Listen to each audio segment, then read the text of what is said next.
নমস্কার বন্ধুরা, আমি মধুস্মিতা। আমার চ্যানেল মধুস্মিতা ডেলি কুকিংয়ে আপনাদের সকলকে জানাই স্বাগত। তো বন্ধুরা, দেখতেই পাচ্ছেন আমি এখন পাট শাক বার করছি। হ্যাঁ, কালকে আমি বাজার থেকে পাট শাক নিয়ে এসেছিলাম, তো অনেকগুলো এনেছি। মোটামুটি আমি 3 আটি মতন পাট শাক নিয়ে এসেছিলাম। অল্প দামে যেহেতু পেয়েছি, ছাড়বো কী করে, তাই জন্য নিয়ে চলে এলাম। তো এখন আমি রান্নাঘরে দাঁড়িয়ে দাঁড়িয়ে পাট শাকগুলোকে বেছে ফেলছি। পাতাগুলো খুবই নরম আর মানে কচি আছে, তাই জন্য খালি পাতাগুলোই নিচ্ছি। আর ওইদিকে শাক বাছা আমার পুরোপুরি কমপ্লিট হয়ে গেছে। চলে আনলাম ডাঁটা কাটতে। তো বাড়িতে ডাঁটা একটা দাদু বিক্রি করতে এসেছিলো, তো মোটা মোটা ডাঁটা। তো দামটাও তেমন কম নিয়েছে, মাত্র 70 টাকা করে নিয়েছে, কিন্তু বাজারে এর থেকে একটু কচি ডাঁটা 100 টাকা 120 টাকা ওই রকমই দাম। তো আমি এই ডাঁটাগুলোকে 70 টাকা দিয়ে 500 নিয়েছি। তো এবার এগুলোকে তো আর ফ্রিজে কিভাবে রাখবো, আর বাইরে রাখলেও তো শুকিয়ে যাবে। তাই জন্য আমি বসে বসে নিচে বসেই বটি নিয়ে সব কিছু খোসা ছাড়িয়ে কেটে রেখে দেবো। এবারে প্লাস্টিকে ভরে রেখে দিই না, প্রত্যেক দিন একটু একটু করে রান্না করে খাবো। যেহেতু আমরা দুজনই খাবো, ছেলেরা তো খাবে না। আর ওই জন্য কেটে রেখে দিলাম। একটা কাজ আমার নিশ্চিন্তে রেখে দিয়ে গেলাম। আর ঝামেলা কোনো নেই, প্রত্যেক দিন ডাঁটা কাটো, আবার ডাঁটা ছাড়াও, রান্না করো। এবারে কি রেডি করে রাখলে কি হয়, রান্না করতে সুবিধা হয়। এরপর আমি আজকে রবিবার চিকেন রান্না করব, তার জন্য গোটা জিরে আর গোটা ধনে ভিজিয়ে রাখলাম, তাহলে ছিলে বাটতে আমার একটু সুবিধা হবে। সবসময় তো চিকেন রান্না করলে আমি গুঁড়ো মশলা দিয়েই রান্না করে ফেলি, যেহেতু তাড়াহুড়ো থাকে, শর্টকাট কাজ শেষ হলেই হয়, তাই না? আজকে একটু ইচ্ছা হলো সব কিছু মশলাপাতি শিলের মধ্যে বেটে তারপরে রান্না করব। তাই জন্য আগের থেকে জিরে আর ধনেটা ভিজিয়ে রেখে দিলাম, যেহেতু নরম হয়ে যাবে আর বাটতেও সুবিধা হবে। আর চিকেনটাকেও আমি ধুয়ে রেখে দিয়েছি। এরপর চলে এলাম আলু ছাড়াতে। বসে পড়েছি নিচে, পিলার বটি যা যা লাগবে যন্ত্রপাতি সব কিছু নিয়ে বসে পড়লাম নিচে। এবারে আলুগুলোকে ছাড়িয়ে নিচ্ছি। আলু একটু বেশি পরিমাণে দিয়েছি। আপনারা ভাববেন চিকেন অল্প আবার আলু কেন বেশি, না না, চিকেন আমাদের জন্যও দিয়েছি আলু, আর 2 ছেলে খাবে চিকেন স্টু, তার জন্য আমি তাদেরও আলুটা এখানে একবারে কেটে রেখে দিলাম। এবারে পেঁয়াজ আদা রসুন যা যা লাগবে সব কিছু আমি কেটে রেডি করে নেব। চিকেন খেতে কার না ভালো লাগে, কিন্তু এই সব রেডি করে উঠতেই তো সময় নষ্ট। এই রসুন ছাড়াতে গেলেই তো কতটা সময় লাগে বলুন তো। আমার ক্ষেত্রেও তাই। এই আদা রসুন আলু পেঁয়াজ এই সব কিছু ছাড়িয়ে তারপরে আমি রেডি করে রেখে যাব রান্নাঘরে। ওইদিকে কিন্তু পাট শাকটাও আমি ধুয়ে কেটে অলরেডি রেখেও দিয়েছি। এবার এইগুলো কেটে তারপরে আমি পাট শাকের ঝোল বসাবো। এই যে চলে এলাম সমস্ত কিছু রেডি করে রেখে দিয়ে পাট শাকের ঝোল বানাতে। এই কড়ার মধ্যে দিয়ে দিলাম সর্ষের তেল, দিয়ে দিলাম 2টো শুকনো লঙ্কা, কালো জিরে, এরপর দিয়ে দিলাম থেঁতো করা রসুন।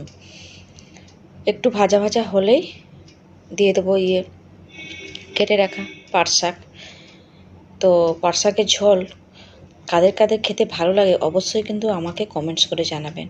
আর ওই পাশে দেখছেন প্রেসার কুকারে, হ্যাঁ প্রেসার কুকারে আমি ছেলেদের জন্য স্টু বসিয়ে দিয়েছি, কারণ ওদেরকে তো টাইমে খেতে দিতে হবে, তাই জন্য ওদের জন্য আগে বসিয়ে দিলাম। এরপর আমি পাট শাকের ঝোলটা বসাচ্ছি।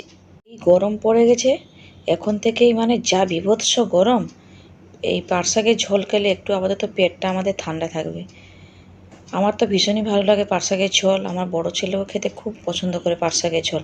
আর ছোটোটা আবার ঝোল খায় না, ওনারা আবার একটু পকোড়া টকোড়া করে দিলেও খেতে ভালোবাসে। যেদিনকে একটু শাক নিয়ে এসলাম পাট শাক বাজার থেকে, সেই দিনকেই একটু পকোড়া ভেজেছিলাম দুপুরে ভাতে খাওয়ার জন্য। তো খুব ভালো মতো মানে এনজয় করে করেই খেয়েছি। খুবই ছোট, কিন্তু ও পকোড়া টকোড়া খেতে পুরো এক্সপার্ট। ওই যে দেখুন পাট শাকে আমি জল দিয়ে দিয়েছি, এবার ঢাকা দিয়ে প্রায় 2-3 মিনিট ফুটিয়ে নিলেই শাক রেডি। এই যে বন্ধুরা দেখুন, আমি মশলাপাতি সব কিছু শিলে বেটে নিয়েছি, দেখেই বুঝতে পারছেন সব মশলা শিলে বাটা। তো এবার কি করব, চিকেনটা ম্যারিনেট করব। তার জন্য দিয়ে দিলাম থেঁতো করা রসুন আর জিরে আর ধনে বাটা, আদা বাটা, শুকনো লঙ্কা বাটা, আর কেটে রাখা পেঁয়াজ দিয়ে তার মধ্যে দিয়ে দেবো সর্ষের তেল আর কাশ্মীরি লাল লঙ্কার গুঁড়ো, একটু কালারটা খুব সুন্দর আসবে তাই জন্য দিয়ে দেবো। লঙ্কাটা একটু অল্প করেই দিয়েছি, আর এত গরমে ঝাল খাওয়া বেশি উচিত না। আর এই যে দেখুন পেঁয়াজ দিয়েছি, হাফ পেঁয়াজ দেবো, হাফ রেখে দেবো। এবারে নুন হলুদ যা যা লাগে সব কিছু দিয়ে ম্যারিনেট করে রেখে দেবো। হাতে একদম সময় নেই, মোটামুটি 1:30টা বেজেই গেছে, তাই জন্য ওই 5-10 মিনিট যাই হাতে থাকে মেখে রেখে দেবো, যা হবে হবে। এরপরে তারপর চলে যাবো রান্না করতে। আর পাট শাকের ঝোলটা মোটামুটি হয়ে এসছে। এবার এইটাকে ম্যারিনেট করে রেখে তারপরে ঝোলটাকে নামিয়ে ফেলবো।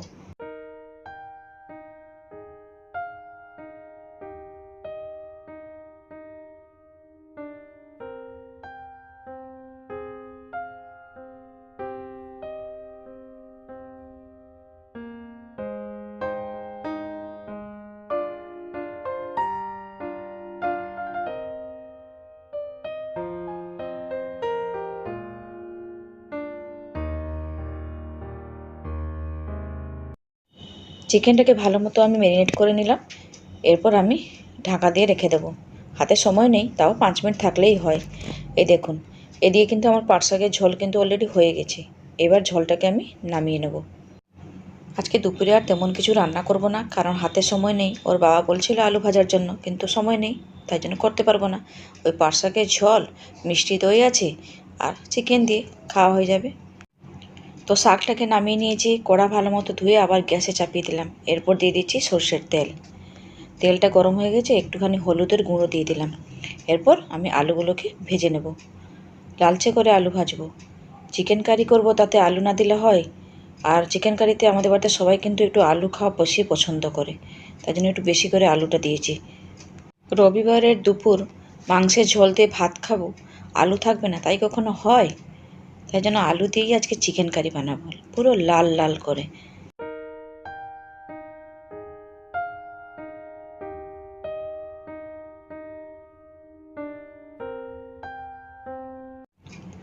তো আলু ভাজা হয়ে গেছে, নামিয়ে নিলাম।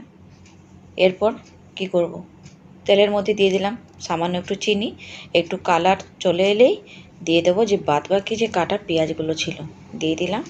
এবারে পেঁয়াজটাকে একটু হাতে সময় নিয়ে, মানে হাতে সময় আবার কি, যতক্ষণ না লাল লাল হচ্ছে ততক্ষণই আমাকে ভেজে যেতে হবে। ওই যে হাতে করে মোবাইলটা ধরেছি, তাই জন্য একটু নড়নড় নড়নড় করছে। আর সময় ছিল না তো, তাই জন্য এরকম বাঁ হাতে মোবাইল ধরেছি আর ডান হাতে এদিকে রান্না করছি, ওই জন্য একটুখানি অসুবিধা হচ্ছে। যাই হোক, রান্নাটা ভালো মতো হলেই হয়। অনেকটা বেলা হয়ে গেছে, এদিকে আমাকে তাড়া দিচ্ছে কখন খেতে দেবে কখন খেতে দেবে। এই যে পেঁয়াজটা ভাজা হয়ে গেছে, এবারে ম্যারিনেট করা চিকেনটাকে আমি দিয়ে দেবো। আরও কিছুক্ষণ রাখলে ভালো হতো, কিন্তু সময় নেই, তাই আর কি করা যায়। যাই হোক, এবারে চিকেনটাকে ভালো মতো কষে নেব। এখন জল ছাড়া চিকেনটাকে কষতে হবে হাই ফ্লেমে, যতক্ষণ না চিকেনটা থেকে জল ছাড়ছে। যাই হোক, এখানে কষাকষি মশামশি করে আমি ঢাকা দিয়ে রেখে দেবো চিকেনটাকে। হ্যাঁ, ওই ঢাকা দিয়ে দিয়ে আমাকে রান্না করতে হবে, কারণ ছোটো ছেলের খিদা পেয়ে গেছে, ওকে আবার খাওয়াতে হবে। তাই জন্য ঢাকা দিয়ে ওকে চলে যাব খাওয়াতে। আর মাঝে মাঝে এসে এখানে দেখে যাব কত দূর হলো। ব্যাস, চিকেন কষা হয়ে গেছে। এবার ঢাকা দিয়ে দিচ্ছি। ঢাকা দিয়ে আমি ছোটো ছেলেকে খাওয়াতে যাব। এই যে ওকে খাওয়াচ্ছি, আবার মাঝে মাঝে হাত ধুয়ে এসে এবারে চিকেনটাকে একটু দেখে যাচ্ছি। এই দেখুন, চিকেনটা মোটামুটি হয়ে এসছে, দেখুন পুরো সাইড থেকে তেলটা ছেড়ে এসেছে। ব্যাস, এইবারে আমি ওই যে ভেজে রাখা আলুটা দিয়ে 2-4 মিনিট একটুখানি কষে নেব। আলু দিয়ে মাংসর সাথে আলুটা দিয়ে একটু কষলে ভালো হয়। কষে নিয়ে তারপরে আমি জল ঢেলে মাংসটাকে সেদ্ধ হতে দেবো। এমনি না, মানে চাপা দিয়ে দিয়ে আমি রান্না করছি, তো মাংসটা অলরেডি কুক হয়ে গেছে। এবারে আলুটাও সিদ্ধ হয়ে যাবে, যেহেতু চন্দ্রমুখী আলু, বেশিক্ষণ সময় লাগবে না। তো এই যে এখন দিয়ে দিয়েছি ওই যে মশলা যে বেটেছিলাম শিলে, সেই জলটা ছিল, ওই জলটা দিলে নাকি তরকারি রান্না মানে খুব টেস্ট হয়। ওই জন্য জলটা আর ফেলিনি, মশলা ধোয়া মানে শিল ধোয়া জলটা, ওই জলটাকে দিয়ে দিলাম। আরও যদি কিছুটা জল লাগে পরিমাণ মতো জল দিয়ে দিয়ে ঢাকা দিয়ে রেখে দেবো। ছেলে ওইদিকে আমার বসে আছে, আবার খাবে বলে ডাকছে আমাকে। যাচ্ছি, বলছি আমাকে যাচ্ছি, দাঁড়া একটুখানি রান্না করে এখানে বসিয়ে দিই। ওর বাবা আবার স্নান করে এসে বসে আছে। এই যে ঢাকা দিয়ে আবার চলে গেলাম। ছেলেকে আমার খাওয়ানোও শেষ হয়ে গেছে। এদিকে দেখুন চিকেন রান্নাও আমার কমপ্লিট। নামানোর আগে একটু গরম মশলা দিয়ে দিলাম। এবারে একটু নাড়াচাড়া করে নিচ্ছি। আর ঢাকা দিয়ে রাখার মতো মানে হাতে সময় নেই, কতক্ষণ রাখবো, একটুখানি ঢাকা রেখে দিয়ে এবারে ভাত বাড়তে যাব। খিদা পেয়ে গেছি, কটা বাজে জানেন? 2:30 থেকে 3টে মনে হয় বাজে। খুব জোরে খিদা পেয়েছে, আর মানে মাথা আর কাজ করছে না। ওই যে ঢাকা দিয়ে দিলাম যাতে একটু কালারটা আসে। এরপর চলে এলাম ভাত বাড়তে। ভাতের সাথে চিকেন কারি আর পাট শাকের ঝোল, কি সুন্দর, দারুণ কম্বিনেশন না? কারা কারা খেয়েছেন অবশ্যই কিন্তু কমেন্টস করে জানাবেন কেমন। এই যে গরম গরম ভাত আর চিকেন কারি, পাট শাকের ঝোল, লেবু আছে, তার সাথে লাস্টে আছে মিষ্টি দই। তো বন্ধুরা, ভিডিওটা কেমন লাগলো অবশ্যই কমেন্টস করে জানাবেন। প্রথম ভিডিও, আমাকে একটুখানি সাপোর্ট করবেন। যদি ভালো লাগে তাহলে আমাকে আমার চ্যানেলটিকে একটু সাবস্ক্রাইব করে দিয়ে পাশে থাকবেন। কেমন? এই যে কালারটাও দারুণ এসছে, খালি লাইটের অভাবে মানে বোঝা যাচ্ছে কিনা। আমার তো মানে গন্ধটাও দারুণ ফাটাফাটি এসছে, আর কালারটাও খুব সুন্দর এসছে। আপনারা বুঝতে পারছেন কি না বলতে পারবো না, কিন্তু যাই হোক খেতেও কিন্তু দুর্দান্ত হয়েছিল। এই যে চিকেন কারি বেড়ে নিচ্ছি, এবারে চলে যাবো সোজা খেতে।